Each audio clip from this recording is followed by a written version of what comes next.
What's going on, guys? Caesar Media here. Today I'm gonna be reviewing another race car, and I am super excited for it because I love reviewing race cars. This is going to be a very different review for me because it's a very American car, a muscle car with a V8 in it, and it's a classic Mustang. The car is a 1987 Ford Mustang notchback, which has, of course, as you can see, turned into a race car. It's got the net on the side for the window, racing. It's got a roll cage in the back, and it's got 5.0 engine that I have never experienced before in my life. So let me just start it up here and see what the car sounds like.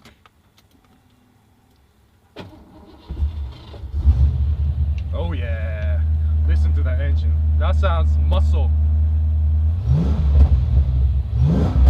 The whole car is shaking as I rev it, and it's popping out the exhaust as well at 4,000 RPM, and it sounds so good. So I am gonna take it around on the streets, although this car really, again, should be driven on a racetrack.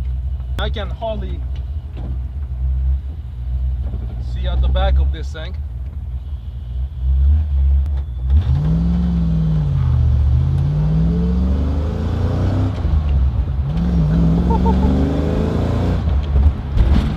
God, this car sounds so good.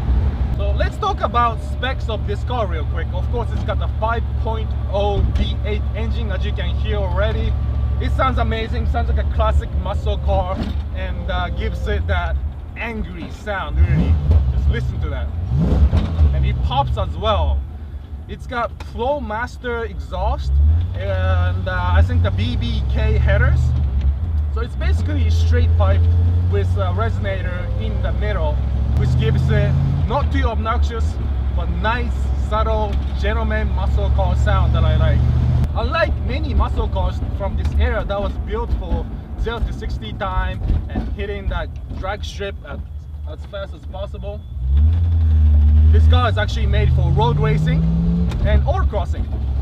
And this particular car actually won the SCCA championship back in 2009. So it actually has a record-winning history behind it too. I'm gonna make another right here. Oh man, I love it. Although the steering is a little sluggish at first, once you turn into a corner, it really hooks. And coming out of the corner, the rear end slides out, so you can really kind of drift out of the corner. And I can't imagine how much fun the owner has at a track or even autocross days. This car must be such a fun to drive. Of course, with the 5.0 liter engine, it's got a lot of torque, so coming out of the corner and autocrossing is perfect purpose for this car. The brakes on this car has been swapped out with the Cobra 5-lug setup, so it's a little bigger and stops a little better. It also has the Hawk brake pads and rotors. This car is so American, it's not even funny. I should be wearing Eagle t-shirt with American flags all over it. Similar to any other race car I have been driving on the street, this car is it's not going to show its full potential out here. So what I'm gonna do is go in the parking lot real quick and do a quick turn here, like an autocross car. There's actually stuff flying everywhere. But yeah, like I said, car is very agile, very easy to drive, and it sounds amazing. Love the 5.0 in these things.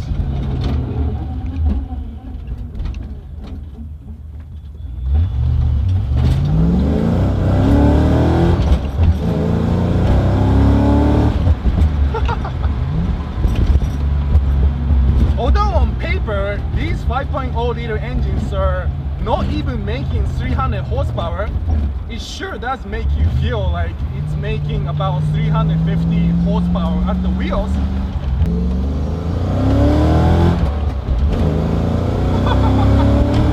Yes! America!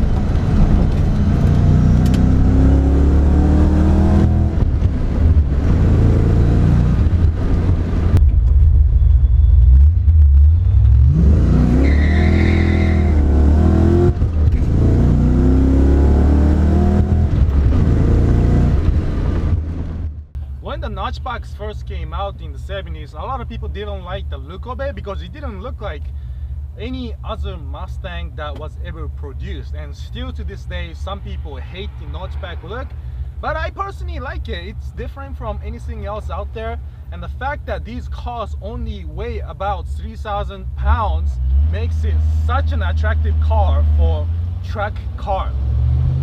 And similar to the DSMs nowadays, it's so easy to modify these cars and make power. Even body kits for this car, there's like 100 different companies you can buy body kits from. You can supercharge it, you can turbocharge it, you can find parts for very cheap, and there's so many of these cars. So even if you're looking for stock parts, you are most likely going to be able to find another part from a different notchback very cheap and easily. Another fact about these cars is that it didn't change much from the 70s up to about the early 2000s. So a lot of parts are compatible with each other, just like the Cobra brakes that's on this car. And that is it for today, guys. Thanks again for watching my review and being my subscribers. So far, I am in love with this car. It's so fun to drive around. There's no electronic controls. It is just you, the steering wheel, and the car.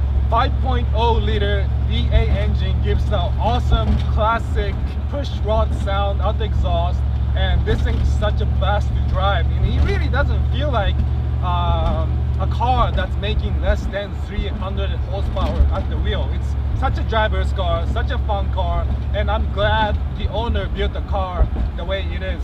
So let me know if you have any questions, guys. I hope you enjoyed the review.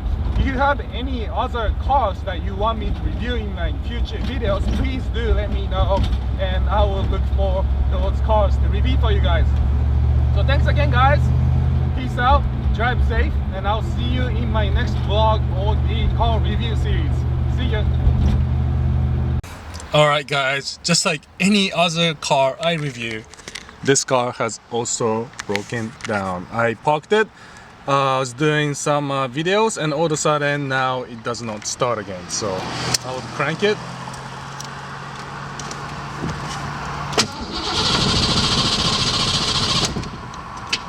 And it doesn't start. I hear fuel, but it seems like it's not getting spark. So I don't know what's going on. So my friend Dave is on his way to rescue me so we can figure out what's wrong with this car. Alright, so it turns out to be a alternator issue or battery issue. I'm recording this real quick because I recorded one in the car. So yeah, we're good to go. We're able to jump the car with the reliable Japanese car over here. I'm just kidding. Yeah. I'm just kidding. Totally kidding. Alternator goes out on every car. So it's good to go. I hope you enjoyed the review, and I'll see you in my next video.